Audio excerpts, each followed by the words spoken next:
Ora, muito bom dia, boa tarde, porque já passa do meio-dia. Não que eu já tenha almoçado, mas ia-me fugir a língua para a mentira. Então, pois, boa tarde em modo audível, não houve bom dia em modo audível, há boa tarde em modo audível. Eu estou aqui e venho falar de parafusos. Eu acho que, antes de mais, o seguinte, eu acho que os parafusos são uma entidade no que toca à fotogenia. Os parafusos ficam sempre bem numa fotografia. Eu não sei que raio, que é que os parafusos... Será a rosca? Será aquela coisa do infinito? Aparentemente, claro que há uma altura que finda a rosca, né? Mas aquela sensação do infinito, enrosca, enrosca, enrosca, enrosca, enrosca, enrosca. Adoro fotografar parafusos. Adoro. E depois adoro as fotografias dos parafusos. E é por isso que deixei aí uma fotografia, neste caso, que publiquei há 2 anos, precisamente 2 anos, e também por arrasto, se bem que eu ainda queria mesmo publicar essa foto, mas por arrasto publiquei logo de seguida uma foto que tirei ontem, salvo erro foi ontem, a um parafuso que está todo ferrugento por contaminação. Pois porque supostamente aquele material não devia enferrujar, mas a verdade é que eles estão ferrugentos. E há certos metais que enferrujam por contaminação, ou seja, eles não enferrugem por conta de apanharem umidade, não, eles enferrujam porque ficaram encostados a algo com ferrugem e então é por contaminação é que eles enferrujam, não é que o material enferruje por si só. Está então exposto o assunto parafusos. Eu até fiquei a pensar numa questão, numa ideia que me surgiu de repente, muito engraçada, mesmo cheia de piada, que é: os parafusos ficam bem porque portanto, aqueles são os meus parafusos e os parafusos é que ficam bem, os meus parafusos que estão já fora de mim, né? Deviam cá estar, mas não, faltam-me aqueles parafusos e eles ficam bem porque já não estão comigo.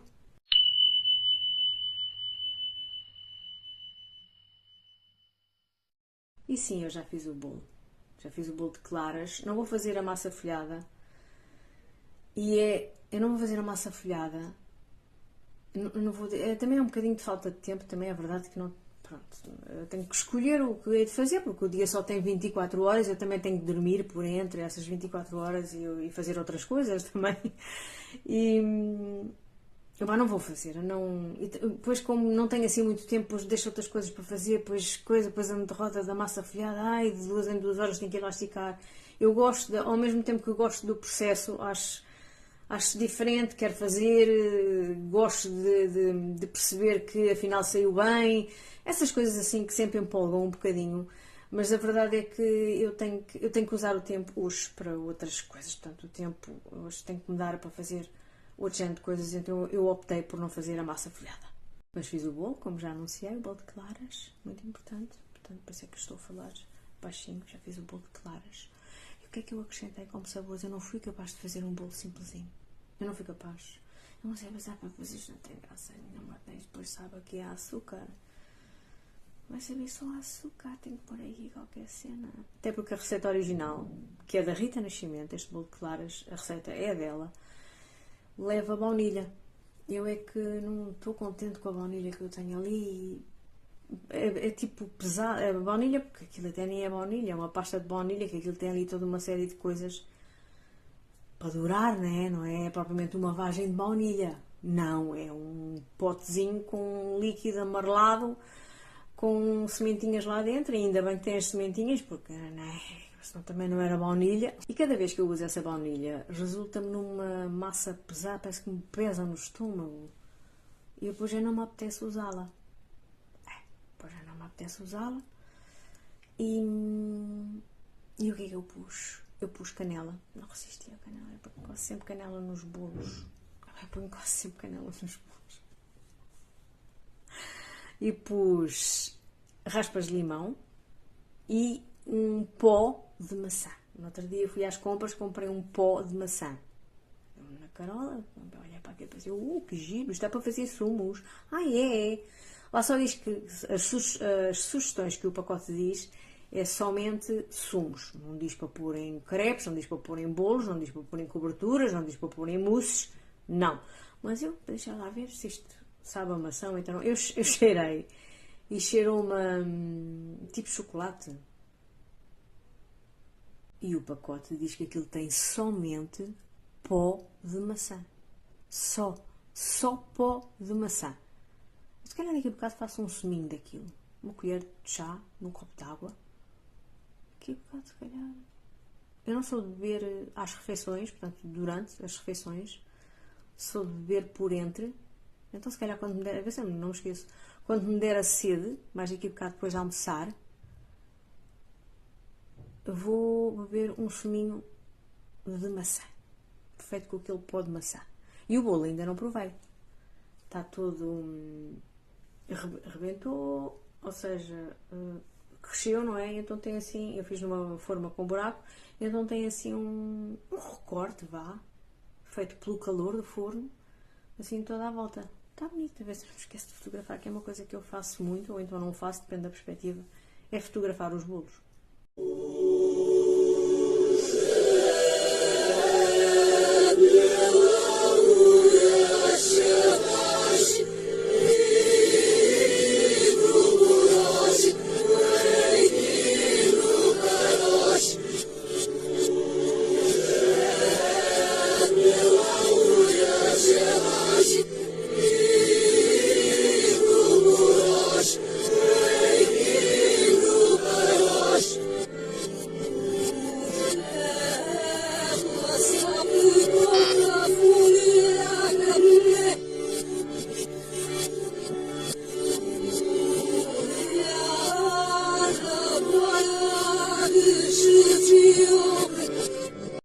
Pois o bolo não sabe a maçã, não sabe a canela, não sabe o limão. O bolo sabe sobretudo a açúcar. Se calhar não devia ter feito um bolo tão simplesinho. Se calhar não. Mas amanhã vai estar melhor. Os meus bolos têm essa característica.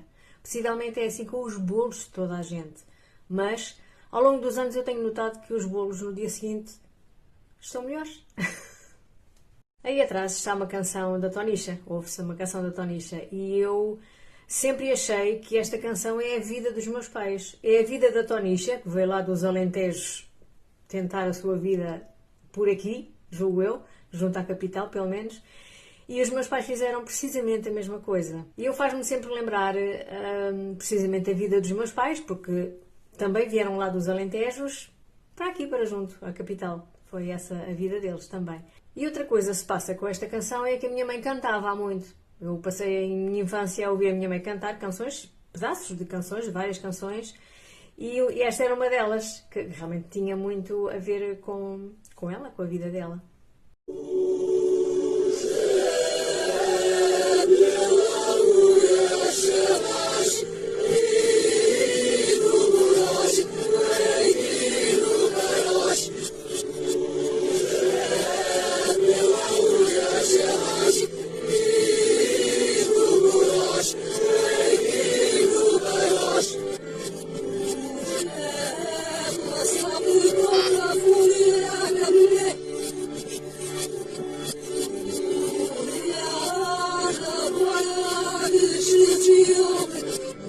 E a propósito de Alentejos e que mais não sei o quê, pois, então, à conta de eu por vezes andar a espreitar blogs meus, fotografias minhas, textos meus e não sei o quê, que é uma coisa que eu tenho feito ultimamente algumas vezes. Aliás, eu faço isso, não é só ultimamente, eu faço isso às vezes nas minhas pesquisas, ando à procura de coisas, pronto, rebusco e pronto, e não sei o quê. Então descobri várias, já descobri várias fotografias, mas descobri uma fotografia que é um marco na minha vida de pessoa que fotografa coisas, seja lá aquilo que for, que é uma fotografia tirada no Alentejo, num verão, creio que era agosto, se não era agosto, era setembro. Sei que o Alentejo já estava muito amarelo, portanto, Eu não guardei a data da fotografia, não memorizei e agora não me lembro, mas sei que tem muitos anos e sei que é de uma máquina digital, portanto não é da era em que as minhas fotografias eram sobretudo tiradas com os telefones, mas era com uma máquina digital. Eu, dança andava sempre comigo, andava sempre, mas andava sempre comigo, sempre, eu não conseguia, eu conseguia menos ter comigo a máquina fotográfica do que o telefone, sinceramente. Eu uso o telefone assim durante o dia, em termos de internet, claro, há coisa de 5 anos, 5 6 anos por aí. E esta fotografia foi um marco, como eu já disse aí atrás, foi um marco na minha vida, porque na minha vida não, é um marco, não, um marco não é um marco, não, estou a exagerar, não é um marco, é uma coisa que eu recordo, porque eu olhei para a fotografia e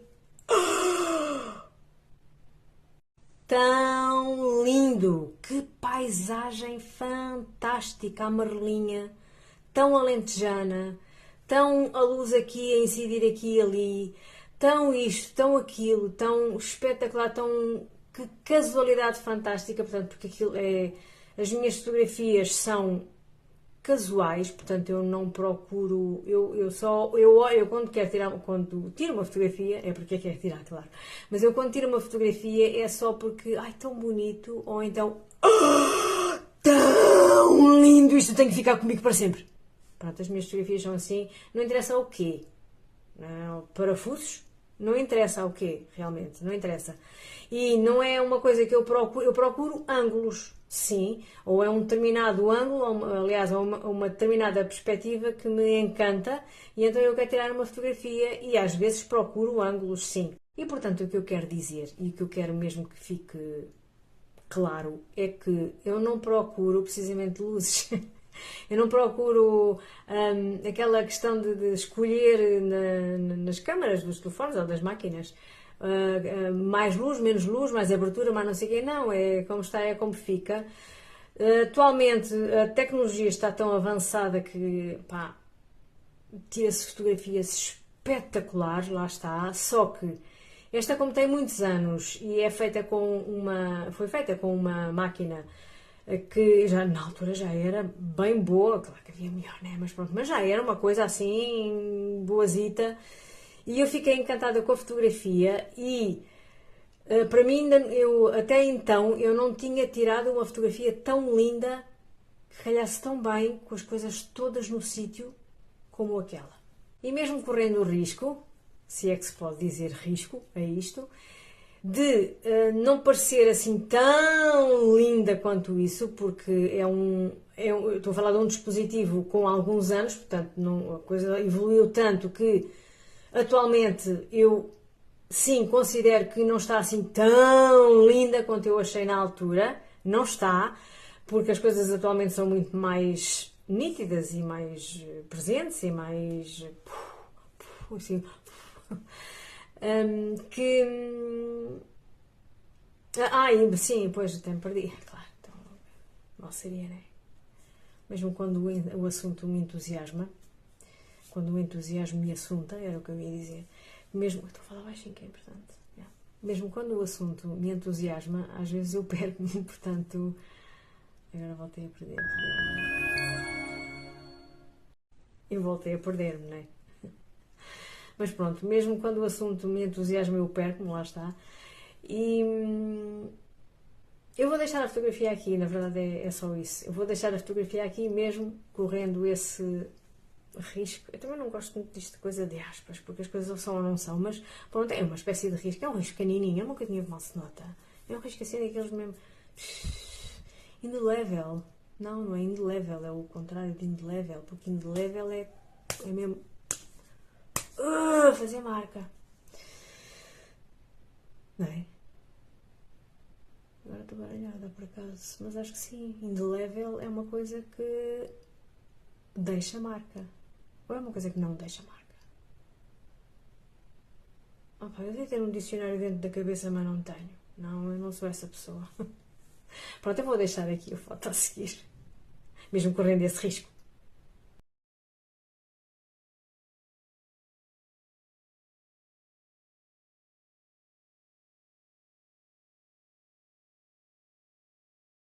Ora, cá está então, e tal como eu supunha, indelével é uma coisa marcante, é quando se quer designar algo de marcante, uma coisa.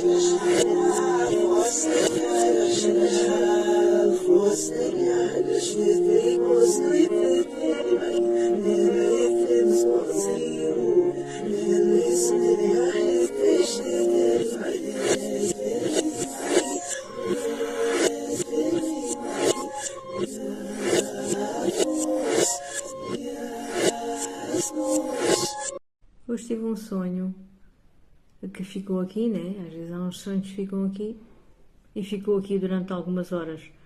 E há bocado voltei a lembrar-me dele, aqui há coisa de 10 minutos atrás. Por isso é que estou a fazer agora esta história, porque já de manhã eu tinha pensado que havia de vir falar acerca deste sonho. No sonho é uma mulher caída no chão, uma mulher idosa caída no chão, com sangue, como se tivesse sido tido um acidente, e uma menina muito pequenina, tipo quase um bebê, mas já andava, que no sonho aparece ela a andar e quando se depara com a imagem da mulher caída no chão e ensanguentada, desata a chorar, como se percebesse o que realmente lhe tinha acontecido, portanto, como se tivesse idade para saber o que tinha acontecido àquela senhora. E eu, mesmo duvidando, eu sou muito duvidosa, duvidante, sou muito duvidante, seja lá aquilo que for, sou muito pouco crente à partida. Primeiro tenho que ver e coisa. E então, assim, de repente, pá, mas foi mesmo logo de lá estou eu, com estes repentes, a não acreditar nos meus repentes. Que tolice, pá. Num repente eu pensei, aquelas duas pessoas sou eu, no meu sonho, a senhora com muita idade e a menina muito pequenina, sou eu. E a propósito de acreditar ou de deixar de acreditar, com o tempo eu tenho vindo a acreditar que realmente é boa ideia eu trazer ao de cimo, né? Assim, anda cá, oh, não te vais embora, anda cá, a menina que eu fui. Sim, porque a menina que eu fui é o que eu sou na realidade. Porque uma pessoa cresce, tem experiências, tem coisas que acontecem na vida que nos vão moldando, não é? Pronto, somos seres mutáveis, na verdade. E a criança que eu fui é a Gina. Aquela é que é a Gina. Aquela é a verdadeira Gina. E eu acho que este sonho, para mim, o significado que este sonho tem é a menina ver que a idosa está perdida. Ou acidentada, também pode ser só acidentada. Pronto, está. Algo não está bem com a idosa. E a menina chora porque a idosa tem que se curar. É verdade, eu estou num tom, estou num tom de brincadeira, mas isto é um assunto até, para mim, até é um assunto sério. Sim, é isso. A idosa tem que se levantar. E eu hoje também, durante todo este dia, eu tenho pensado o quão difícil é perceber onde é que está a preguiça e onde é que está a astenia. Onde é que eu estou a ser preguiçosa ou então asténica? Eu não consigo, eu hoje, pronto, tenho tido muita vontade de, tipo, parar. Para! Mas não consigo estar convencida de que tenho mesmo que parar. Não consigo. Não consigo ter essa convicção. Não consigo. Acho sempre que tenho que continuar. No meu íntimo está isso, portanto eu tenho que continuar, não vou ficar aqui a bezerrar, né? Não vou. Por outro lado, também percebo que há momentos em que eu tenho que parar. Para!